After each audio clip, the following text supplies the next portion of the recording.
Welcome to our channel. Today we how to activate Slack app workflows with /commands, detailed guide step by step clearly. To activate Slack app workflows with /commands, start by opening your Slack workspace. Locate the message input field at the bottom of your screen. Type a / followed by the command you want to use. Common commands include /workflow or specific app commands based on the workflow you want to trigger. As you type, Slack will suggest relevant commands for you. Select the appropriate command from the suggestions or continue typing. Once the command is complete, press the Enter key to execute it. If your command includes parameters or options, a dialog may appear prompting you for additional information. Fill in the required fields as necessary. Once everything is complete, click the Submit button. The workflow will now be initiated based on your command. If there are any errors, Slack will display a notification with details.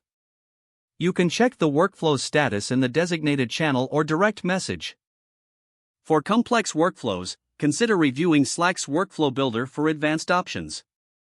Make sure you have the necessary permissions to activate the workflow. If you encounter issues, consult your workspace administrator for support.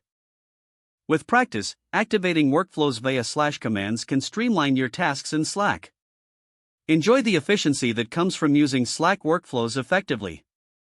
If the page does not load, refresh the browser or try again in a private or incognito window.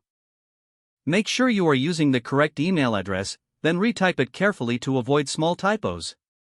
If your password is not accepted, use the reset option and create a new strong password you can remember. Check your spam folder for verification or security emails, then complete any requested confirmation steps. Enable two-factor authentication if available to improve account security and reduce unauthorized access risk. After signing in, review your profile details so your contact information and settings are accurate and current.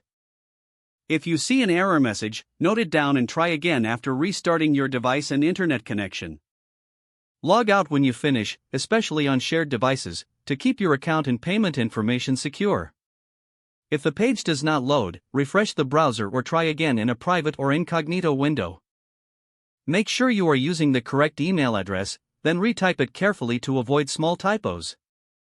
Don't forget to like this video and subscribe to our channel for more step-by-step tech guides.